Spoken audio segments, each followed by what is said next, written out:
سعد کی بہن کرن نے بے پرواہی سے کندھے اچکاتے ہوئے کن اکھیوں سے بھائی کو دیکھا۔ شاید اس کا دل پگھل جائے۔ مہر بیڈ کے بالکل درمیان میں گھونگھٹ ڈالے سر جھکائے بیٹھی تھی۔ اچانک سے دروازہ کھلا اور وہ اندر آتا دکھائی دیا۔ اسے کمرے میں پا کر اس کا دل دھڑکنے لگا تھا۔ اس کی دھڑکنیں اب بے قابو ہو چکی تھی اور وہ اب دروازہ لوک کرتے اس کے قریب آ چکا تھا۔ مہر سرخ رنگ کے لہنگے میں آفت لگ رہی تھی اور اوپر سے اس کی خوبصورت نیلی آنکھیں تو دیکھنے والے کو اپنا گرویدہ کر رہی تھی۔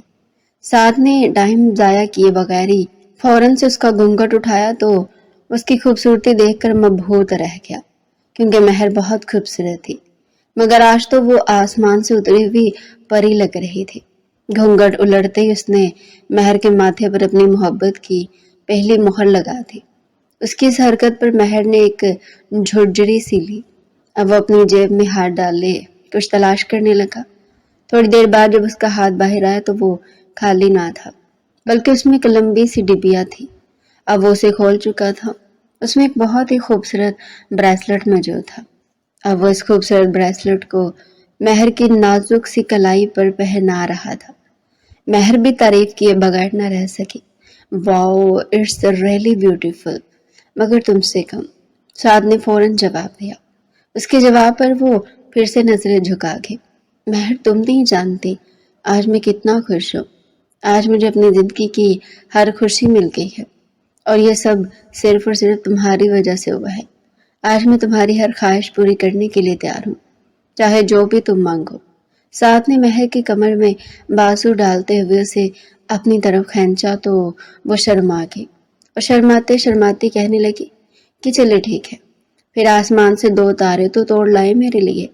سعد اس کی شرارت پر ہنسنے لگا، مگر کوئی جواب نہ دیا، بس اسے اپنی باہوں میں بھینچ رکھا تھا۔ اچانک اس نے غور کیا کہ مہر کے چہرے پر پریشانی عود آئی ہے۔ کیا ہوا، تم اتنی پریشان کیوں ہو رہی ہو؟ آج تو ہماری زندگی کی سب سے حسین رات ہے، کیا تم خوش نہیں؟ نہیں سعد، ایسی کوئی بات نہیں ہے، میں بہت خوش ہوں، مگر جب امی بابا کو پتہ چلے گا تو وہ مجھے مار ڈالیں گے، مجھے بہت زیادہ ڈر لگ رہا ہے۔ مہر اداس چہرہ لیے اپنی پریشانی کی وجہ بتا رہی تھی۔ ارے میری جان، تم پریشان نہ ہو، میں تمہارے چہرے پر پریشانی بالکل بھی نہیں دیکھ سکتا۔ ہم دونوں ایک دوسرے کے ساتھ بہت خوش رہیں گے، ہمیں کسی کی بھی ضرورت نہیں، میں سارے جہاں کی خوشیاں تمہارے قدموں میں لا کر رکھ دوں گا، کیا تمہیں مجھ پر اعتبار نہیں؟ یہ کہہ کر وہ اس سے دور ہٹنے لگا تھا۔ ایسا محسوس ہوتا کہ اس کا سارا موڈ ہی بگڑ گیا ہے۔ مہر اب پریشانی سے اس کی طرف دیکھ رہی تھی اور خود ہی اس کے قریب آنے لگی، کیونکہ وہ اسے کسی صورت بھی ناراض نہیں کر سکتی تھی۔ وہ تو اس کے جینے کا واحد مقصد تھا۔ وہ اس کی گود میں بیٹھ چکی تھی۔ ان دونوں کے چہرے اب بالکل ایک دوسرے کے قریب تھے، اتنے قریب کہ کوئی فاصلہ ہی نہ رہا۔ سعد، آپ مجھ سے یوں ناراض تو نہ ہوں، مجھے تو بس یہ فکر کھائے جا رہی ہے کہ جب گھر والوں کو پتہ چلے گا کہ ہم نے نکاح کر لیا تو وہ ہمارا کیا حشر کریں گے۔ آپ سمجھے نا میری بات کو؟ مجھے آپ سے تو کوئی گلہ نہیں، بلکہ آپ کے بغیر جینے کا تو میں تصور ہی نہیں کر سکتی۔ مہر اس کی آنکھوں میں گھور رہی تھی۔ وہ دونوں اتنا قریب تھے کہ ان دونوں کی سانسیں ایک دوسرے سے ملنے لگی تھی۔ تو پھر تم ایسی باتیں کر کے میرا دل کیوں جلا رہی ہو؟ تمہیں پتہ تو ہے میں آج کتنا خوش ہوں۔ میں آج کسی کو بھی یاد نہیں کرنا چاہتا، بلکہ صرف اور صرف تمہارے ساتھ اچھا وقت گزارنا چاہتا ہوں۔ ایک مرتبہ پھر سے سعد نے اس کی کمر میں ہاتھ ڈال کر اسے اپنے سینے سے لگا لیا تھا۔ وہ اس کی اس حرکت پر شرما سی گئی۔ اسے اپنی سانسیں رکتی ہوئی محسوس ہوئی۔ دل ہی دل میں سوچنے لگی کہ آخر اس کی محبت آج اسے حاصل ہو ہی گئی۔ ایک ایسا شخص جس پر ہر کوئی فدا تھا، مگر وہ صرف اسی کے نصیب میں آیا تھا۔ تو پھر اجازت ہے، سعد نے شرارت سے لب دباتے ہوئے مہر کو مخاطب کیا تھا، جس کی بات سن کر مسکراتی ہوئی نفی میں سر ہلانے لگی اور پیچھے ہٹنے لگی۔ تو چلو پھر ٹھیک ہے، اجازت تو بس ایک بہانہ تھا، آج تم بھی مجھے اپنا حق وصول کرنے سے روک نہیں پاؤ گی۔ وہ مصنوعی غصہ کرتے ہوئے اس کی جانب بڑھنے لگا۔ اب اسے بیڈ پر گرا چکا تھا اور مکمل طور پر اس پر جھکا ہوا تھا۔ مہر تو بس شرمائے ہی جا رہی تھی۔ اسے ایسا معلوم ہوتا کہ ابھی اس کا دل سینے سے باہر نکل آ جائے گا۔ وہ بڑی مشکل سے اس کی قربتوں کو سہ رہی تھی۔ ساتھ ایک کے بعد ایک نشانی اس کے چہرے پر چھوڑتا جا رہا تھا۔ مہر کے چہرے پر خوشی کے ہزار رنگ آ جا رہے تھے۔ وہ تو بس آنکھیں موندے چپ چاپ اس کی محبت کی نشانیاں سہ رہی تھی، مگر کہیں نہ کہیں اس کے دل میں والدین سے چھپ کر نکاح کرنے کی کسک بھی موجود تھی۔ صبح ہوتے ہی ملک ہاؤس میں قیامت برپا ہو چکی تھی۔ اب سارے زمانے میں یہ بات پھیل چکی تھی کہ مہر گھر سے بھاگ گئی ہے، مگر ملک صاحب تو سارا غصہ شازیہ بیگم پر نکال رہے تھے۔ یہ تمہاری ہی تربیت کا نتیجہ ہے۔ اگر تم اپنی آوارہ بیٹی پر نظر رکھتی تو آج وہ یہ چند نہ چڑھاتی۔ جاوید ملک غصے سے چلاتے ہوئے سارا الزام بیوی پر دھڑ گئے تھے کہ اس نے اپنی بیٹی کی تربیت نہیں کی، اور آج وہ انہیں زمانے بھر میں رسوا کر کے کسی کے ساتھ بھاگ گئی تھی۔ آپ آدمی بھیجے نا اس کے پیچھے، کہاں تک جائے گی آخر؟ شازیہ بیگم نم آنکھوں کے ساتھ کہنے لگی۔ تو تمہیں کیا لگتا ہے میں نے اسے کہیں نہیں ڈھونڈا؟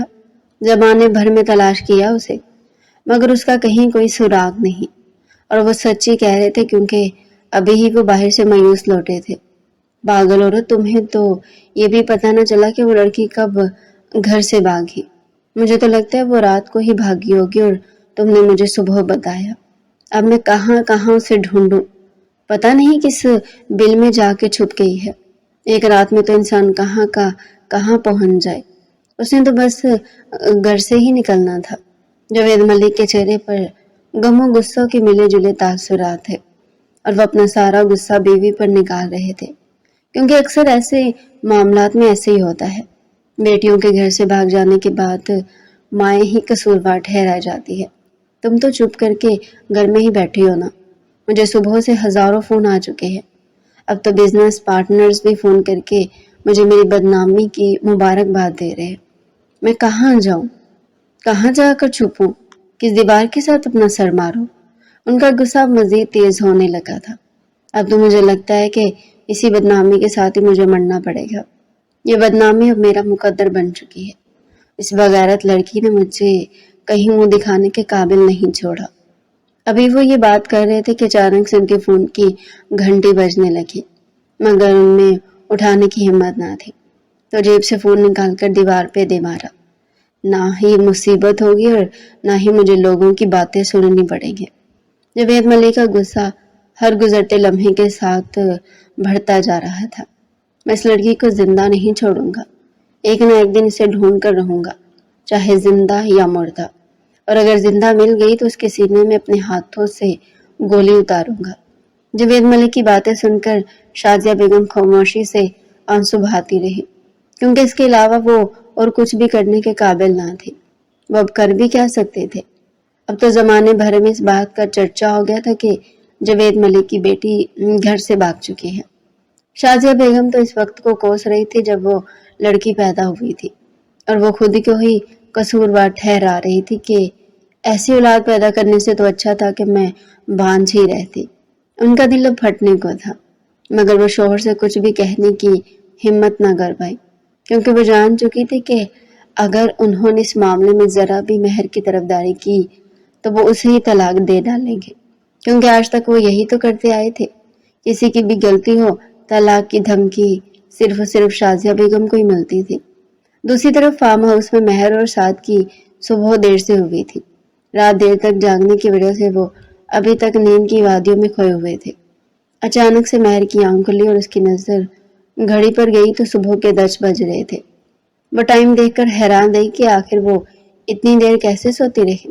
پھر وہ اٹھی اور بیڈ کے ساتھ ٹیک لگائے بیٹھ گئی۔ سعد ابھی تک سو رہا تھا، اسے سعد پر بہت پیار آ رہا تھا، وہ تو بس اس کا چہرہ ہی گھورے جا رہی تھی۔ ایسا معلوم ہوتا تھا کہ وہ اسے اپنی نظروں میں ہی اتار لے گی۔ اب وہ آہستہ آہستہ اس کے قریب جا رہی تھی کہ کہیں اس کی نیند نہ کھل جائے، مگر وہ دنیا و عافیت سے بے نیاز گہری نیند سو رہا تھا۔ اب وہ بالکل اس کے چہرے کے قریب پہنچ چکی تھی اور اپنے ہاتھوں سے اس کے ماتھے پہ آئے بال ہٹانے لگے۔ اسے آج بھی یقین نہیں آ رہا تھا کہ یہ شخص جو اسے دنیا جہاں سے عزیز تھا آج اس کی ملکیت بن چکا تھا۔ مہر نے بڑی احتیاط کے ساتھ لب اس کے ماتھے پر ٹکائے تھے، مگر یہ احتیاطی تدابیر بالکل بھی کام نہ آئی۔ اور سعد کی آنکھیں فوراً سے کھل گئی۔ اسے حیرت کا جھٹکا لگا تھا کہ یہ اتنی شرمائی سے رہنے والی مہر ہے، آج اتنی بے باکی سے اس کے قریب بیٹھی تھی، مگر وہ اپنی جگہ سے اٹھا نہیں اور سوتے سوتے اس کا ہاتھ پکڑ کر اس کو اپنے اوپر گرا چکا تھا۔ ساتھ چھوڑے نا، آپ کیا کر رہے ہیں؟ یہ غلط بات ہے۔ وہ اب اس کی قید میں کسمسانے لگی۔ واہ بھائی، اگر آپ کریں تو صحیح اور اگر ہم کریں تو غلط بات ہے۔ چھوڑے نا سعد، میں نے نہانے جانا ہے۔ اس نے فوراً سے جان چھڑوانے کا بہانہ ڈھونڈا۔ ہاں تو میں نے کب روکا ہے؟ سعد کے چہرے پر ایک دھیمی مسکراہٹ عود آئی تھی۔ پلیز سعد، تنگ نہ کرے۔ اگر آپ مجھے اپنی قید سے آزاد کریں گے تو میں نہیں جا سکوں گی۔ وہ اپنی جان کا سارا زور لگا رہی تھی مگر خود کو سعد کی باہوں سے چھڑانے میں کامیاب نہ ہوئی تھی۔ پھر سعد کو بھی اس کی حالت پر رحم آ گیا اور اسے اپنی باہوں کی قید سے آزاد کر دیا۔ وہ بھی بیڈ سے نیچے نہ اتری تھی کہ سعد اٹھا اور ایک بار پھر سے اسے پیچھے سے پکڑ لیا اور اس کے شانے پر بکھرے بالوں کو ہٹا کر اس کی گردن پر اپنی ہدتیں لٹانے لگا۔ وہ اس کی قربتیں سہ نہ پائی اور جلدی سے نیچے اتر گئی۔ سعد بھی اس پر جھپٹا مگر وہ اسے پکڑ نہ پایا۔ وہ اب دور کھڑی مسکرا رہی تھی۔ سعد بھی جلدی میں بیڈ سے اترنے لگا مگر وہ جلدی سے باتھ روم کے اندر گھس گئی اور سعد ہاتھ ملتا رہ گیا اور کہنے لگا، آخر کب تک اندر رہو گی؟ کبھی نہ کبھی تو باہر ضرور نکلو گی۔ مگر وہ اس کی کوئی بات نہیں سن پائی کیونکہ وہ اندر جا چکی تھی۔ کچھ دن بعد اب ان دونوں کے نکاح کو تقریباً مہینہ ہو چکا تھا مگر ان کو دیکھ کے ایسا بالکل بھی معلوم نہ ہوتا بلکہ ایسا محسوس ہوتا کہ ان کا آج ہی نکاح ہوا ہے۔ وہ ہر وقت ایک دوسرے سے باتیں کرتے رہتے اور کمرے سے ہی نہ نکلتے۔ کمرے سے نکل کر کرتے بھی کیا؟ فارم ہاؤس میں تو کوئی رہتا ہی نہ تھا بلکہ وہ دونوں اکیلے اس فارم ہاؤس میں رہ رہے تھے جو سعد کے دوست کا تھا۔ سعد، میرا دل چاہ رہا ہے کہ آج ہم شاپنگ پر چلیں۔ اگر آپ کے پاس ٹائم ہے تو پلیز آپ مجھے لے چلیں۔ مہر، ٹائم کی کیا بات ہے، تم کہو تو ابھی چلتے ہیں۔ سعد نے مسکراتے ہوئے جواب دیا، ابھی؟ مگر ابھی تو میں تیار بھی نہیں ہوئی۔ مجھے تھوڑا سا وقت دے، پھر ہم چلتے ہیں۔ چلو ٹھیک ہے میڈم، تم تیار ہو جاؤ اور جیسے ہی ریڈی ہو تو نیچے آ جانا، میں تمہارا ویٹ کر رہا ہوں۔ مہر کو آج اپنی قسمت پر بہت رشک آیا تھا کہ کیسا انسان اس کی زندگی میں آیا ہے جو اسے ایک پل بھی اداس نہیں دیکھ سکتا اور نہ ہی اس کی کوئی بات ٹال سکتا ہے۔ تھوڑی سی دیر میں مہر نیچے آ رہی تھی۔ اس نے پیچ کلر کا فراک پہن رکھا تھا۔ وہ جیسے سیڑھیوں کو اترتے نیچے آ رہی تھی ایسا معلوم ہوتا تھا کہ جیسے تارے زمین پر اتر رہے ہوں۔ سعد بھی اسے دیکھ کر ٹھٹک گیا اور جا کر اس کے گلے سے لگ گیا۔ مہر، تم نہیں جانتی تمہارے آنے سے میری زندگی بہار بن گئی ہے۔ پلیز مجھے چھوڑ کر کبھی مت جانا۔ سعد ابھی تک اس کے گلے سے لگا ہوا تھا۔ سعد، آپ یہ کیسی باتیں کر رہے ہیں؟ میں کیوں آپ کو چھوڑ کر جانے لگی؟ بلکہ مجھے تو ہر وقت یہ ڈر لگا رہتا کہ کہیں آپ مجھے نہ چھوڑ دیں۔ مہر ڈر کے اپنے دل کی بات سعد کو بتا رہی تھی۔ تم میرے بارے میں ایسا سوچ کیسے سکتی ہو؟ یہ میں نے کبھی بھی نہیں سوچا تھا۔ سعد نے ناراضگی سے چہرہ دوسری طرف موڑتے ہوئے کہا، ارے نہیں میری جان، میں نے ایسا نہیں کہا۔ مجھے تو یہ ڈر لگتا ہے کہ لوگ ہمیں ایک دوسرے سے جدا نہ کر دیں۔ دنیا بڑی ظالم ہے۔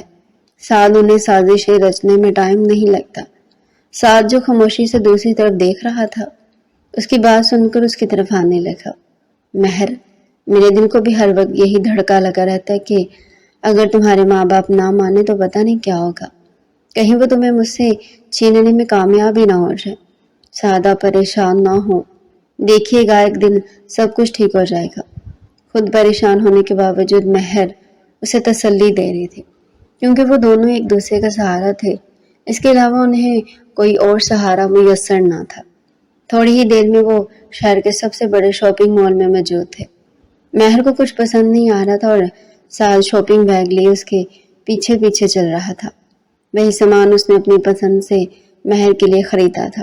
مہر، اور کتنا ٹائم لگے گا تمہیں؟ مجھے بہت زیادہ بھوک محسوس ہو رہی ہے۔